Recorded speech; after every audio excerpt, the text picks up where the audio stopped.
आयुष के पापा के लिए लाई थी ये, सिकुड़कर आयुष के नाक का हो गया है। हमारी खूबसूरत साड़ी का तो रंग ही उड़ा दिया। इसीलिए अपनाए सही डिटर्जेंट। 2 डाला का एडवांस फॉर्मूला जो दे कपड़ों को नई चमक और साथ ही सिकुड़ने से बचाए, चले ज्यादा और पैसे बचाए। इसीलिए अब से जो धोए। राहुल गांधी भयंकर एक्सपोज हो गए। वोटर लिस्ट वाला एटम बम चुनाव आयोग की जगह खुद पे फोड़ लिया भाई। क्या राहुल के 6 महीने की रिसर्च में इतने छेद कि पूरा नैरेटिव 6 मिनट भी नहीं टिका। ऐसा क्या हुआ?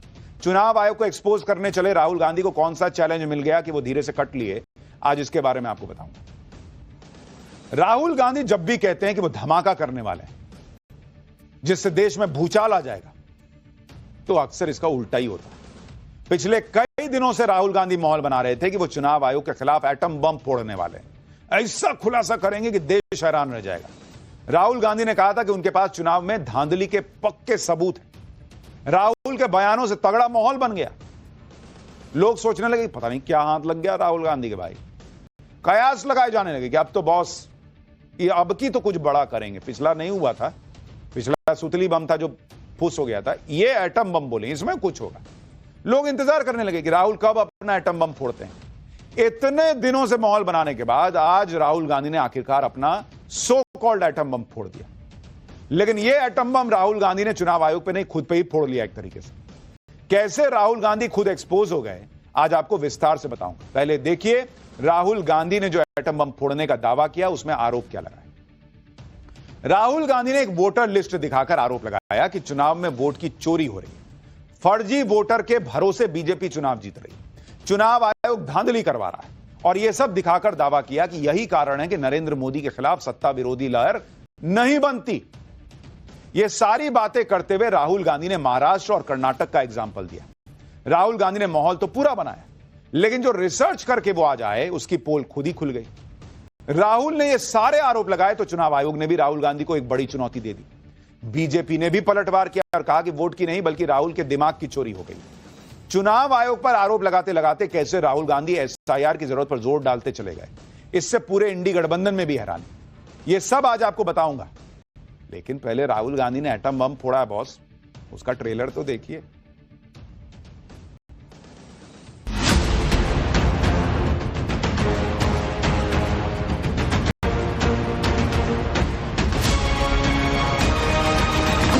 And the reasons are multiple: Ladli Behna, Pulwama, now Sindhu. The BJP is the only party that basically does not suffer this idea of anti-incumbency. The opposition is going to come to power, and then you see what we do to you. उनका दिमाग चोरी हो गया है।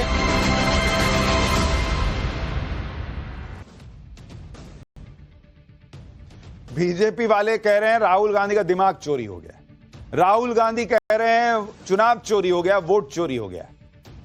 और अब तक इनकी पूरी कहानी जो ईवीएम के इर्द गिर्द घूमती थी, ईवीएम भाई आजकल ईवीएम बीच पे लेटा हुआ है, छतरी लगा के धूप सेकता हुआ, और वो वोटर लिस्ट के मजे ले रहा है कि वोटर लिस्ट भाई अब तेरा नंबर आया है। पिछले 10 साल से ये लोग मेरे पीछे पड़े थे, अब मुझे छोड़ दिया, अब कह रहे हैं वोटर लिस्ट में गड़बड़ी, तू मजे काटा। राहुल गांधी आए तो थे चुनाव आयोग के खिलाफ पीसी करने, प्रेस कॉन्फ्रेंस, लेकिन इस दौरान उनका दुख सामने आ गया। राहुल गांधी का सबसे बड़ा दुख है कि पीएम मोदी के खिलाफ एंटी इनकम्बेंसी क्यों नहीं होती, सत्ता विरोधी लहर क्यों नहीं बन पाती। पीएम मोदी लगातार जीत कैसे रहे, चाहे राज्यों की बात हो या फिर लोकसभा चुनाव की बात हो। राहुल गांधी को यही चिंता सताई जा रही कि बीजेपी के खिलाफ सत्ता विरोधी लहर बन क्यों नहीं रही। एक बार सुनिए फिर बताता हूं क्यों नहीं बन रही। Anti-incumbency is something that hits every single party in every single democracy. But for some reason, the BJP is the only party in a democratic framework that basically does not suffer this idea of anti-incumbency. There is always a reason given for this lack of anti-incumbency, for this shift suddenly from these opinion polls, right?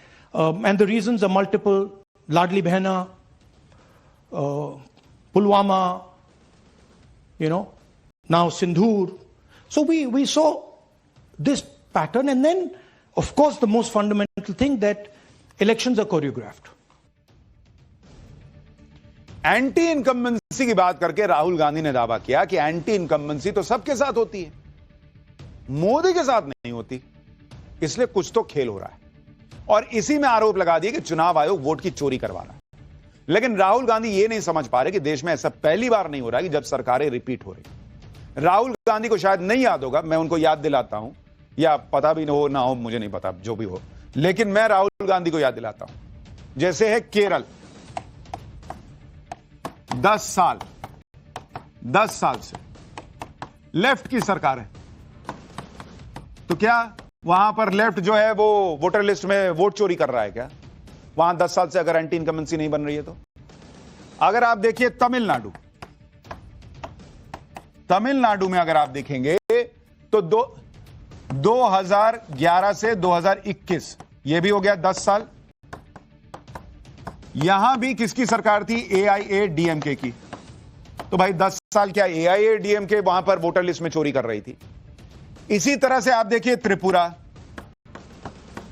Tripura में 1993 से 2018 यानी कितने साल हो गए अगर आप देखिएगा तो 25 साल किसकी सरकार थी? वहां पर लेफ्ट की सरकार थी। तो 25 साल क्या वहां पे लेफ्ट जो है वोट चोरी कर रहा था क्या? इसी तरह से अगर आप बंगाल में देखिएगा, बंगाल के अंदर 14 साल हो गए, 14 साल से किसकी सरकार है? टीएमसी की सरकार है। तो क्या ममता बनर्जी बंगाल में वोट चोरी करती हैं क्या? इसी तरह से असम में देखिए, असम में अगर आप देखिएगा 2001 से 2016 किसकी सरकार थी भाई? कांग्रेस की सरकार थी। तो कांग्रेस असम में वोट चोरी करती थी क्या? भाई एंटी इनकम्बेंसी आप अच्छा काम कर रहे हैं तो उस तरह से नहीं बनती है सत्ता विरोधी लहर। ऐसा लग रहा है कि पहली बार बीजेपी जो है वो ऐसा कुछ कर रही है कि सरकार में रिपीट हो गई और कोई हुआ ही नहीं है जीवन। और सबसे बड़ी बात, अगर एंटी इनकम्बेंसी नहीं होती तो 2024 के चुनाव में बीजेपी की सीटें कम क्यों हो गई थी? उस समय तो आप ही कह रहे थे, कांग्रेस ही कह रही थी कि देखो मोदी की हालत खराब कर दी। अब कह रहे हैं कि एंटी इनकम्बेंसी इनकी बनती ही नहीं है। राहुल गांधी को दिक्कत सिर्फ बीजेपी और पीएम मोदी की जीत से, और उनको लगता है कि भाई मेरा तो जनाधार कम हो रहा है। पार्टी में भी लोग पूछते होंगे कि राहुल जी कब जिताएंगे, तो उनको तो साबित करना है कि मैं परफेक्ट हूं। गड़बड़ी किसमें है? ईवीएम में। ईवीएम वाला सेट नहीं हुआ तो अब वोटर लिस्ट लाएं। वो चुनाव आयोग को कटघरे में खड़ा करने का प्रयास कर रहे हैं। राहुल के लॉजिक के हिसाब से तो बंगाल में भी ममता बनर्जी चुनाव आयोग से सांठगांठ करके 14 साल से सरकार चला रही है। फिर राहुल गांधी ने वोट चोरी के आरोप चुनाव आयोग पर लगाए और जो तथाकथित सबूत आज दिखाए, जिसे वो सो कॉल्ड एटम बम कर रहे थे, उस पर वो खुद ही एक्सपोज हो गए। राहुल गांधी का दावा है कि उनकी टीम ने 6 महीनों की रिसर्च की। इसमें एक लोकसभा की, एक विधानसभा की सीट चुनी। 6 महीने रिसर्च किए, एक लोकसभा, एक विधानसभा की सीट चुने, और कहा कि इसमें बड़े संख्या में फर्जी वोटर थे। एक बार राहुल गांधी को सुनिए, फिर दिखाता हूं इनके रिसर्च में कितना छेद है। Our internal polling told us that we were expected to win 16 seats in Karnataka, and we won 9. So we then focused on the 7 unexpected losses, and we chose 1 Lok Sabha, and out of that Lok Sabha, our team said we can only do 1 Vidhan Sabha. इनकी team ने कहा 7 सीटें लोकसभा की ऐसी थी जिनको लगता था जीतना चाहिए था, हार गए, तो उस 7 में से एक चुने। और इनकी टीम ने कहा कि उस 7 लोकसभा में, उस एक लोकसभा में जितनी विधानसभा है उसमें से भी एक विधानसभा पे वो रिसर्च कर सकते हैं। पहली बात तो यह कि राहुल गांधी अपने आंतरिक सर्वे को कुछ ज्यादा ही गंभीरता से ले लेते हैं। पार्टियों के आंतरिक सर्वे अक्सर सही नहीं होते क्योंकि इसमें बढ़ा चढ़ाकर दावे किए जाते हैं। राहुल ने जिन सीटों का जिक्र किया और आरोप लगाया वो आपको बताता है। 2024 लोकसभा चुनाव में बेंगलुरु सेंट्रल सीट से बीजेपी को 32,707 वोट से जीत मिली। बीजेपी को 6,58,915 वोट मिले, कांग्रेस को 6,26,208 वोट मिले। इसी लोकसभा क्षेत्र में महादेवपुरा विधानसभा सीट है, यहां बीजेपी को 2,29,632 वोट मिले, कांग्रेस को 1,15,586 वोट मिले। दोनों के बीच 1,14,046 वोट का अंतर था। राहुल गांधी का आरोप है कि बीजेपी ने बेंगलुरु सेंट्रल सीट 32,707 वोट के अंतर से जीती थी, लेकिन महादेवपुरा विधानसभा क्षेत्र में बीजेपी की बढ़त 1,14,046 कैसे हो गई, यानी यहां वोटों की चोरी हो गई। अब राहुल गांधी बेंगलुरु सेंट्रल सीट का एग्जाम्पल देकर वोट चोरी होने का आरोप लगा रहे हैं, लेकिन बॉस वो फंस गए, क्योंकि कांग्रेस के साथ भी ऐसा हो चुका है। महाराष्ट्र विधानसभा चुनाव में धुले लोकसभा सीट का उदाहरण आपको बताता हूं। धुले लोकसभा सीट के अंदर 6 विधानसभा सीटें आती हैं। 6 में से 5 विधानसभा सीटों पर बीजेपी को बढ़त थी, लेकिन मालेगांव सेंट्रल सीट पर कांग्रेस को ऐसी बढ़त मिली कि कांग्रेस सीट जीत गई। मालेगांव सेंट्रल में कांग्रेस को 1,98,869 वोट मिले थे, जबकि बीजेपी को 4,542 वोट मिले थे। कांग्रेस को 1,94,327 वोट ज्यादा मिले थे। मालेगांव की वजह से ही धुले लोकसभा सीट कांग्रेस जीत गई। धुले लोकसभा सीट कांग्रेस 3,831 वोट से जीत गई थी। अब बताइए, अगर 1,90,000 प्लस वोट उस मालेगांव में नहीं मिला होता तो 3,831 वोट से बीजेपी हारती। लेकिन बीजेपी ने तो कभी नहीं कहा कि कांग्रेस ने वोट चुरा लिए वहां। हां, बीजेपी ने यह जरूर कहा कि वहां भयंकर मुसलमानों के वोट का पोलराइजेशन हुआ, जिसका फायदा कांग्रेस को हुआ। तो क्या राहुल गांधी अपने ही लॉजिक से अगर चलें तो उन्होंने धुले में धांधली करके चुनाव जीता था क्या?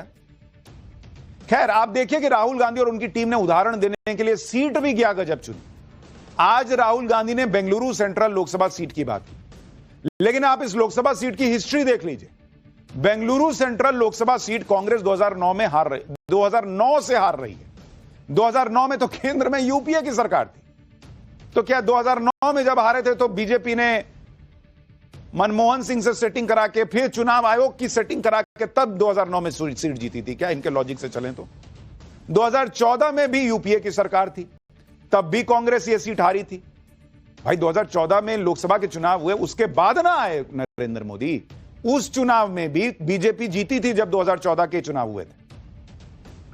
क्या राहुल गांधी ये कहना चाह रहे हैं कि यूपीए की सरकार में चुनाव आयोग के साथ बीजेपी ने गठजोड़ कर लिया था, जिससे कांग्रेस को हार मिल गई? राहुल गांधी ने जिस महादेवपुरा विधानसभा सीट का उदाहरण दिया वो बेंगलुरु सेंट्रल लोकसभा सीट के अंडर आती है। उसकी भी सच्चाई देखिए। महादेवपुरा विधानसभा सीट 2008 में बनी थी और तब से बीजेपी वहां जीत रही है। देश में ऐसी सैकड़ों विधानसभा और दर्जनों लोकसभा हैं जहां एक ही नेता दशकों से जीतते आ रहे हैं। राहुल गांधी को सबसे पहले तो अपनी रिसर्च टीम को कोहनी मारनी चाहिए कि भाग बेइज्जत करा दिया। क्या लेके आया रे तुम लोग? एक लोकसभा, उसमें भी एक विधानसभा ढूंढ के निकाले और उसमें भी रिसर्च में इतना छेद। पता नहीं राहुल गांधी की टीम क्या सोचकर इन 2 सीटों को चुन ली। इस हिसाब से तो खुद गांधी परिवार दशकों से अमेठी और रायबरेली पे कब्जा जमाए बैठा है, तो क्या वहां साठगांठ करके जीत रहे? राहुल गांधी ने जो आरोप लगाए उस पर कर्नाटक चुनाव आयोग ने संज्ञान लिया। कर्नाटक चुनाव आयोग ने राहुल गांधी से कहा कि आप जो आरोप लगा रहे हैं उसका एक शपथ पत्र साइन करके हमको सौंप दीजिए। भाई शपथ पत्र दीजिएगा तभी तो ऑथेंटिक होगा ना, कि भाई आपने कागज पे साइन करके दिया कि हां चोरी हुई है।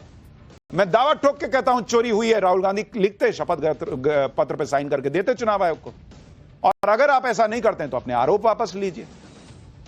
राहुल गांधी धीरे से कट लिए, तैयार नहीं हुए साइन करने को। राहुल कह रहे हैं कि वो नेता हैं और जो कह रहे हैं उसी को शपथ मान लो। सुनिए राहुल गांधी को। I'm a politician. Okay. What I say to the people is my word. Right? I'm saying it publicly to everybody. Take it as an oath. This is their data, and we are displaying their data. This is not our data. This is Election Commission data. It's interestingly, they haven't denied the information. They haven't said what the voter lists that Rahul Gandhi is talking about are wrong. They're saying, will you do it under oath? Why don't you say they're wrong? तो राहुल गांधी कहीं भी कुछ भी बोल दें वो उनका शपथ है।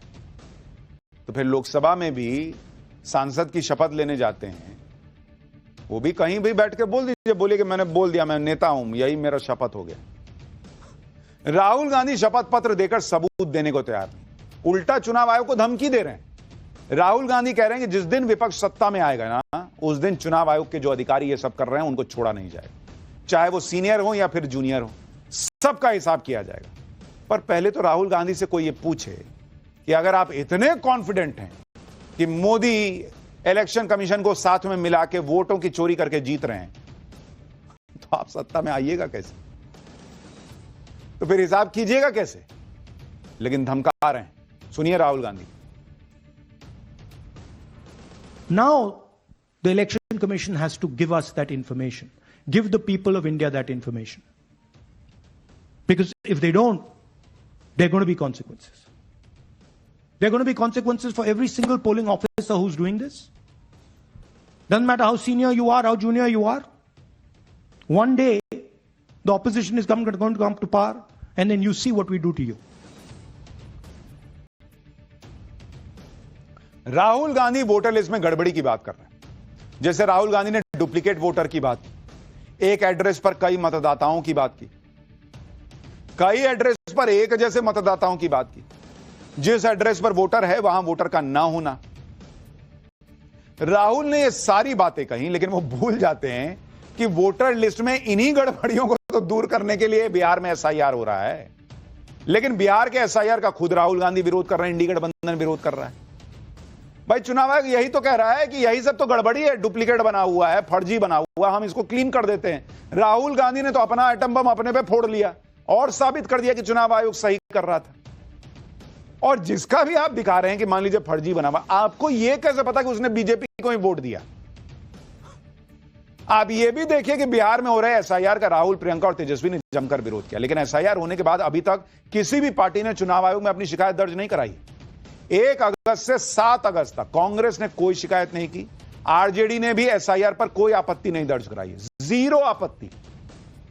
एसआईआर के ड्राफ्ट रोल पर आपत्ति नहीं जतानी है, कोई शिकायत करनी नहीं है, ईवीएम कैसे हैक होता है बताना नहीं है, बस माहौल बनाना है, लोगों को डराना है कि आपका वोट काटा जा रहा है। ऐसे काम चलता है बॉस। और राहुल गांधी एक बात समझें, वो पूछ रहे हैं ना कि नरेंद्र मोदी के खिलाफ एंटी इनकम्बेंसी कैसे नहीं बन रही है। बॉस, जो थोड़ी बहुत बन भी रही है ना, वो इस वजह से खत्म हो जाती है। जब आपको लोग सुनते हैं ना कि आप भारत की इकोनॉमी को डेड इकोनॉमी बता रहे हैं, जिसका मन भी होता है ना कि आपको वोट करे, वो चला जाता है मोदी को वोट करे। जब आप कहते हैं कि भारत के कितने राफेल गिरे बताओ, तो जिसका मन भी होता है ना आपको वोट देने का, वो चला जाता है दूसरी तरफ। जब आप कहते हैं कि भाई पेगासस है, राफेल की डील में धोखा हुआ है, घोटाला हुआ है, और वो कोर्ट में जाके गलत निकलता है, तो जिसका मन भी होता है ना आपको वोट देने का, वो जाके मोदी को वोट दे आता है। कभी तो अंदर झांकिए बॉस, और कभी तो कांग्रेस झांके अपने अंदर। कांग्रेस पार्टी का इतना शानदार 60 साल राज करने का इतिहास रहा है। सिर्फ ये जो इस तरह का नैरेटिव चलता है, राहुल गांधी बोल देते हैं, बाकी कांग्रेसी उसको बचाने में लग जाते हैं उस नैरेटिव को, उसमें कांग्रेस पार्टी का कितना नुकसान हो रहा है। ना मानिए, करते रहिए ऐसा। खैर, पाठशाला में अब अगला चैप्टर। एक दिन 6 एनकाउंटर, सीन से गायब चलते सीएम योगी का वो कमबैक, यूपी में हड़कंप मच गया।